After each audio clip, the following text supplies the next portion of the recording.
Boa noite a todos os ouvintes da Rádio Farol. Meu nome é Antônio Augusto e eu sou seminarista da Primeira Igreja Batista em Pouso Alegre. É um privilégio poder trazer mais uma mensagem de Deus para vocês nesse programa Missionários da Verdade, que tem trazido a luz de Cristo em meio aos tempos difíceis que vivemos. Agradeço ao missionário Kelsen Barros pelo convite. Obrigado por ser esse grande amigo e companheiro no serviço ao Senhor. Antes de fazer a leitura do texto de hoje, gostaria de dizer algumas palavras. Uma das grandes dificuldades que temos nos dias de hoje atualmente é proclamar o Evangelho verdadeiro de Jesus Cristo. O Evangelho que sim fala da salvação pela graça, mas não só isso, que prega o arrependimento de pecados e uma nova vida para a honra e glória de Deus. Muitas igrejas têm pregado por aí um falso evangelho que anunciam as bênçãos de Deus, mas não exorta sobre a nova vida em Cristo. Falsos mestres que agradam o povo e não corrigem os homens dos seus maus caminhos. Não chamam a atenção do povo para a santidade. Isso, pessoal, não é nada mais do que uma mentira, porque o Evangelho de Jesus Cristo prega sobre um Deus que sim, salva pela fé, mas, além disso, restaura a vida do homem e o capacita para um novo viver, o chama a largar os pecados. Hoje vamos ler o texto de 2 Coríntios 5, do 15 ao 18, e nesse trecho vamos aprender mais sobre o Evangelho verdadeiro que restaura vidas. Eu vou ler aqui então 2 Coríntios 5, do 15 ao 18, onde o apóstolo Paulo vai dizer: E ele, Jesus, morreu por todos, para que os que vivem não vivam para si mesmos, mas para aquele que por eles morreu e ressuscitou. Assim que nós, daqui por diante, a ninguém conhecemos segundo a carne. E, se antes conhecemos Cristo segundo a carne, já agora não o conhecemos desse modo. E, assim, se alguém está em Cristo, é nova criatura. As coisas antigas já passaram, eis que se fizeram novas. Ora, tudo provém de Deus, que nos reconciliou consigo mesmo por meio de Cristo e nos deu o ministério da reconciliação. Vou fazer aqui uma breve oração. Senhor, que Tu estejas neste momento, ó Pai, conduzindo cada palavra aqui proferida nesta rádio, que cada ouvinte seja tocado pelo Teu Espírito, que a minha vida seja tocada pelo Teu Espírito, que o Senhor nos ensine neste momento. Obrigado por este texto que o Senhor preservou a nós. Obrigado pela Tua santa palavra. É essa oração que eu faço em nome de Jesus. Amém. Esse texto que acabamos de ler faz parte de uma das cartas enviadas à igreja que estava localizada na cidade de Corinto. Essa é uma das comunidades mais complicadas que temos citadas na Bíblia. Afinal, os membros da igreja de Corinto tinham diversos problemas relacionados ao viver pecaminoso. Muitos frequentavam a igreja, mas ainda viviam a realidade de brigas, divisões, havia casos de promiscuidade. Enfim, não tinha uma postura esperada de um crente genuíno. Além disso, alguns dos membros dessa igreja, aqueles que são mais revoltados, andavam dizendo que Paulo não era realmente apóstolo e não tinha autoridade para resolver os problemas da igreja. É para esse público complexo dessa igreja tão complicada que Paulo escreve esse trecho que acabamos de ler. Nesse pequeno trecho das Escrituras, o apóstolo nos lembra aquela igreja sobre a obra de Cristo na cruz, sua morte e ressurreição. Destaca a maneira como o crente se relaciona com os outros e com Jesus, e declara a linda obra regeneradora do Espírito que realiza uma nova criação em nós. Tudo isso chama a atenção nossa para o viver dos crentes.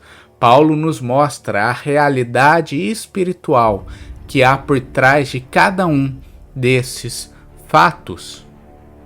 A grande argumentação de Paulo aqui nesse texto começa com uma grande questão: para que Cristo morreu? Ouvinte, se alguém te parasse na rua e perguntasse por que Cristo morreu, o que você responderia? Qual foi o motivo de Jesus ter sofrido a dor da cruz? Com certeza podemos responder que Cristo morreu para o perdão dos nossos pecados. Sofreu a punição em nosso lugar. E isso é verdade. Romanos 5, 8 e 9, Paulo vai dizer que Deus demonstra seu amor por nós. Cristo morreu em nosso favor quando ainda éramos pecadores. Como agora fomos justificados por seu sangue, somos justificados pelo sangue de Jesus na cruz. E seremos salvos da ira de Deus por meio dele. Então a morte na cruz nos traz essa salvação, nos livra da ira de Deus, porque Cristo paga pelos nossos pecados ali. Mas Paulo destaca aos crentes de Corinto que a poderosa morte de Cristo em favor do seu povo tem ainda mais efeito e propósitos.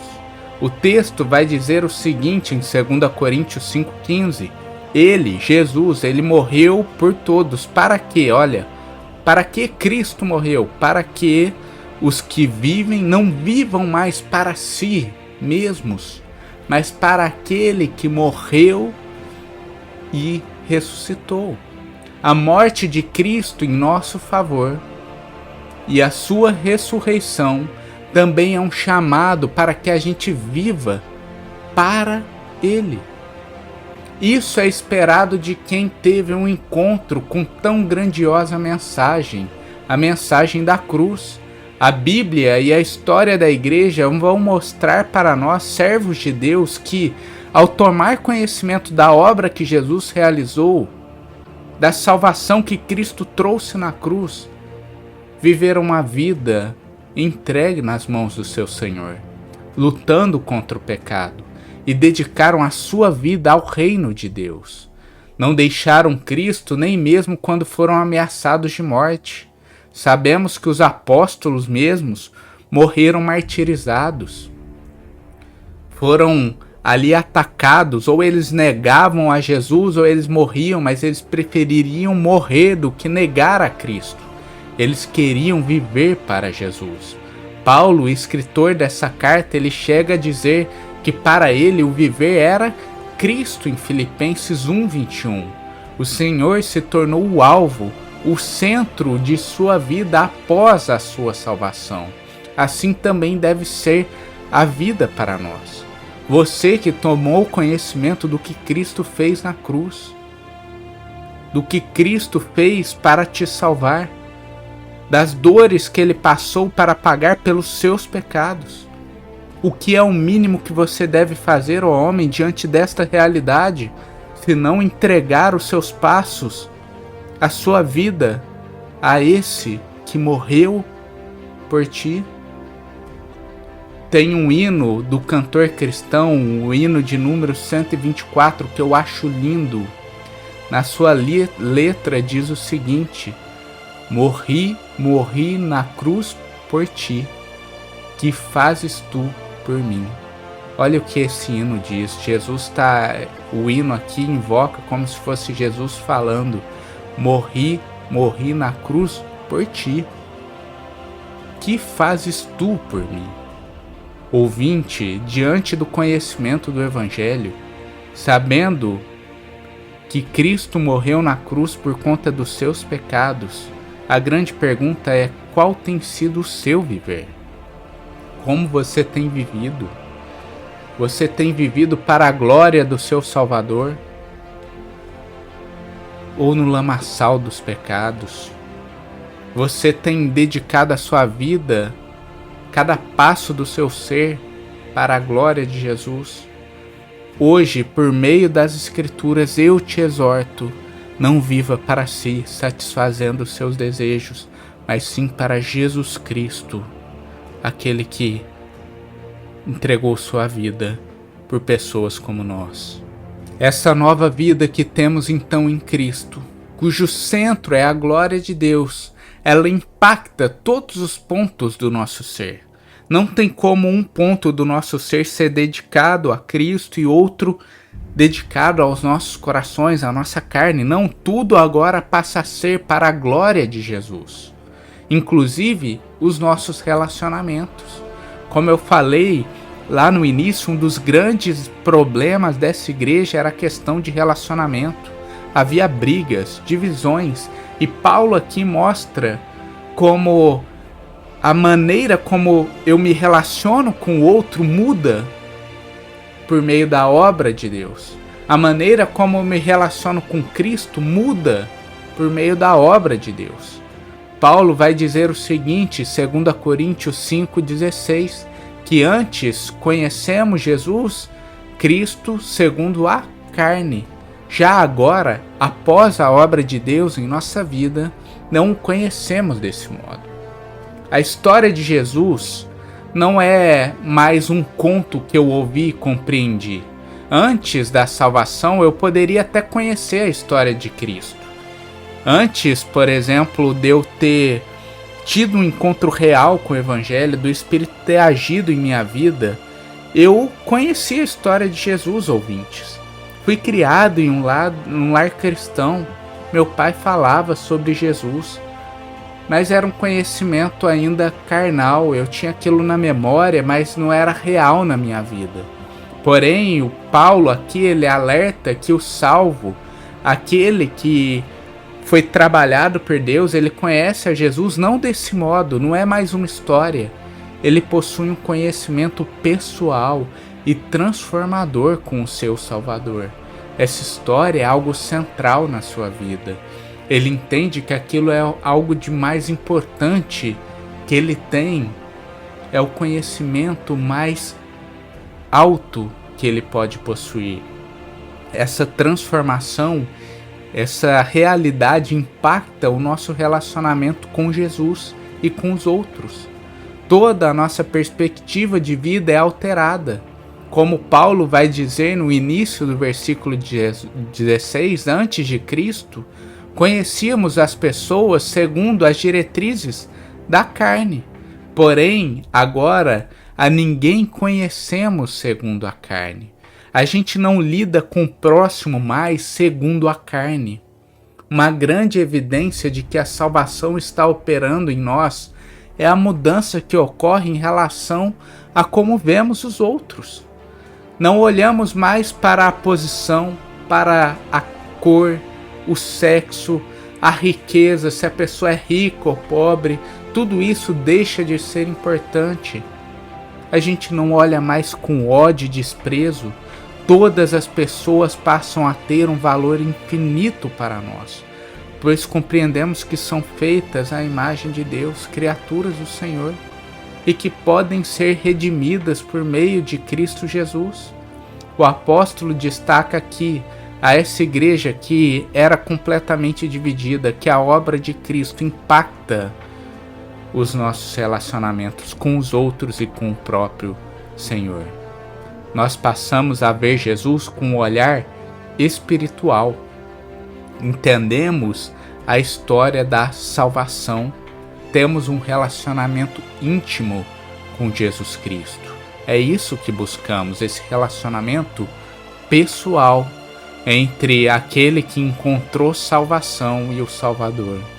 Além disso, olhamos para o próximo também com um olhar espiritual. Enquanto no mundo existe preconceito, brigas e divisões, entre os crentes, no meio da igreja deve haver amor, deve haver o bem. O bem deve pautar todas as nossas relações. Portanto, vimos até aqui como somos chamados para viver para Cristo, por aquele que nos salvou, aquele que morreu na cruz e ressuscitou, e como esse viver para Cristo vai impactar todos os pontos da nossa vida, inclusive a maneira como nos relacionamos com os outros e a maneira como nos relacionamos com o próprio Jesus. Mas é importante eu destacar algo que Paulo faz questão de enfatizar nos 2 últimos versículos que lemos aqui hoje. O texto vai dizer o seguinte em 2 Coríntios 5, 17 e 18. E se alguém está em Cristo, é nova criatura. As coisas antigas já passaram, eis que se fizeram novas. Ora, tudo provém de Deus, que nos reconciliou consigo mesmo por meio de Cristo e nos deu o ministério da reconciliação. A grande realidade é que quando Cristo, o bom pastor, nos busca como uma ovelha perdida e nos traz para o meio do rebanho do Senhor, quando o Espírito Santo age em meu coração e trata o meu ser, toda a nossa vida é alterada. Como eu disse, toda a nossa vida é impactada. O antigo pecador sem freios e com nenhum temor a Deus fica no passado. O antigo eu morre para que possamos viver uma nova vida. Nós nascemos de novo em Cristo, não mais como inimigos de Deus, mas como filhos, remidos e reconciliados que temem ao Pai. O texto diz em 2 Coríntios 5, 18 que tudo isso que aconteceu em nossa vida, toda essa transformação, todo esse novo relacionamento que temos com os outros, todo o nosso relacionamento com Jesus que é alterado, tudo isso, toda essa obra provém de Deus. É o Senhor gracioso que trata o nosso coração caído. É Ele que tira as algemas do pecado que nos aprisionavam. É Ele que nos dá força para buscar a santidade. Quão amoroso é o nosso Senhor, que além de nos salvar, nos concede tantas bênçãos espirituais.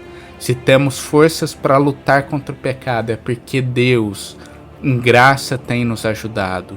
É porque o Espírito Santo tem tratado o nosso ser. É porque somos regenerados por Deus. Cito aqui outro hino cristão. Esse hino é muito conhecido, ele diz o seguinte: conta as muitas bênçãos, dize-as de uma vez, hás de ver surpresos o quanto Deus já fez. Você consegue contar as bênçãos de Deus na sua vida? Pense agora, ouvinte, quanta coisa o Senhor já fez por você. Quantas bênçãos Ele já concedeu. Destaco aqui de não pensar só nas bênçãos terrenas. Talvez a providência dele, o alimento diário, o teto que você tem para morar, os bens que você tem aqui na terra. Mas eu destaco aqui, pense nas bênçãos espirituais. De quantos pecados Deus já te libertou. O quanto de intimidade com Ele você tem hoje, o quanto Deus se aproximou de você neste tempo. Pense na alegria que é ser parte da família de Deus, aceito como filho, membro do corpo de Cristo. A mensagem de hoje é uma mensagem que nos exorta contra a vida pecaminosa. Nos mostra como a vida em pecado é incompatível com o ser cristão e nos chama a um novo viver. Mas além disso, essa mensagem de hoje também tem como objetivo nos levar à adoração do nosso Senhor. Porque vemos como Ele é amoroso, misericordioso, como Ele realiza maravilhas em nossas vidas, como Ele traz diversas bênçãos espirituais sobre o nosso ser. Para concluir a nossa mensagem de hoje, eu gostaria de destacar 3 pontos aqui, trazer aplicações para a nossa vida. Primeiro ponto é, em meio a um tempo onde se tem pregado um falso evangelho, que não exorta as pessoas à santidade, não combate o pecado, não anuncia o arrependimento dos pecados, que fala somente de bênçãos materiais e não espirituais, seja um porta-voz de Deus para anunciar a verdadeira mensagem da cruz, que anuncia a salvação pela fé e chama a atenção das pessoas a viverem para a glória de Deus. Esse é o tipo de mensagem que o mundo precisa hoje. Pessoas precisam ouvir isso. Não se envergonhe do Evangelho, querido ouvinte, pois ele é o poder de Deus para a salvação de todo aquele que nele crê. Seja um evangelista e esteja pronto para em qualquer momento falar sobre Jesus. Uma dica que eu dei na minha igreja início do ano foi o seguinte: escreva o nome das pessoas que precisam ouvir de Jesus e se desafie a pregar o Evangelho para elas em 2023. Lembre-se dos seus vizinhos, seus familiares, amigos, companheiros de trabalho que ainda vivem afastados do Senhor, que ainda não conhecem a Cristo de maneira espiritual, ainda não tiveram um encontro genuíno com Jesus. Anuncie para eles o caminho de reconciliação com Deus. Anuncie Jesus Cristo. Ore por essas vidas, para que o Espírito haja na vida delas. Faça essa lista, vai fazendo ali um ok. Cada um que você for pregando, você fala: eu já preguei para esse. E termine o ano tendo pregado o Evangelho para pessoas que ainda não conhecem a mensagem da salvação. Um segundo ponto que eu quero destacar aqui é uma exortação para você, ouvinte. Talvez você esteja vivendo como os membros daquela igreja de Corinto. Você tem ido à igreja, se declara cristão, está no meio do povo de Deus, porém tem convivido com pecado, tem sido tentado e cedido, nem se esforça mais para abandonar esta prática e nem ora mais por libertação. Meu irmão, falo com amor aqui pela sua vida. Se arrependa. Não viva essa vida para satisfazer os desejos da carne. Viva para Jesus. Se lembre do que Cristo fez, o preço caro que ele pagou pela sua vida. 1 Pedro 1:17 ao 19, o apóstolo Pedro vai dizer: portem-se com temor durante a jornada terrena de vocês, pois vocês sabem que não foi por meio de coisas perecíveis, como prata ou ouro, que vocês foram redimidos da sua maneira vazia de viver, que lhe foi transmitida por seus antepassados, mas pelo precioso sangue de Jesus Cristo. Um preço alto foi pagado por nós. O precioso sangue de Jesus foi derramado no madeiro. Portanto, se lembre disso, se lembre do preço, e não viva mais para a carne, mas viva por esse que morreu e se entregou para a sua salvação. Se arrependa e viva para a glória de Deus diante desta realidade. Por fim, uma última aplicação. Glorifique e adore ainda mais o Senhor depois de ouvir esta mensagem. Vimos aqui a maravilhosa graça de Deus, que salva, liberta, reconcilia e nos oferece um novo coração, uma nova vida. Tudo isso, todas essas bênçãos provêm de Deus. Portanto, louve mais ao Senhor. Se alegre mais no Senhor. Dedique mais momentos de adoração a Ele. Se reúna com o povo de Deus e bendiga o nome dEle em todo lugar. Que possamos juntos nos alegrar e louvar o nome do nosso grande Salvador, o nosso grande Senhor, aquele que concede bênçãos a pecadores imerecidos, aquele que nos salvou. Neste momento eu queria fazer uma oração para terminar o programa de hoje. Que o Senhor esteja abençoando o nosso viver, nos ajudando nesta caminhada. Oremos a Deus. Senhor Deus, grandioso Pai, louvado seja o Teu nome, ó Senhor, pelo Teu amor e pela Tua misericórdia. Quão lindo é ler um texto desse e ver como o Senhor concede bênçãos a pecadores imerecidos como eu, como as pessoas que têm nos ouvido aqui, pessoas que pecavam contra Ti, mas mesmo assim, quando ainda éramos pecadores, Jesus Cristo ainda foi à cruz, morreu e nos concedeu ali na cruz bênçãos maravilhosas. Gratos somos porque somos justificados por Ti. Gratos somos porque somos santificados por Ti. Gratos somos porque seremos glorificados por Ti, porque temos a certeza que assim como Cristo foi ressuscitado, também seremos ressuscitados. Nos dê ousadia, Senhor, para anunciar o Teu Evangelho, anunciar a mensagem da salvação, anunciar o arrependimento dos pecados e a salvação por meio da fé. Que a Tua palavra de hoje esteja falando aos nossos corações, que ela guie o nosso viver a partir daqui e que possamos, ó Pai, diariamente ter uma vida mais santa, que glorifique mais o Teu nome. Nos ajude na luta contra o pecado, porque sem o Teu auxílio nada podemos fazer, ó Senhor. É essa oração que eu faço em nome de Jesus Cristo, o nosso Senhor e Salvador. Amém. Um grande abraço a cada um que esteve aqui ouvindo esta mensagem. Obrigado mais uma vez ao convite do programa Missionários da Verdade. Sou muito grato por poder levar a mensagem de Deus aí em toda a região. E eu espero que a obra de Deus seja realizada através desse trabalho, através dessas mensagens. Louvado seja o nome do nosso Senhor. Um grande abraço a todos.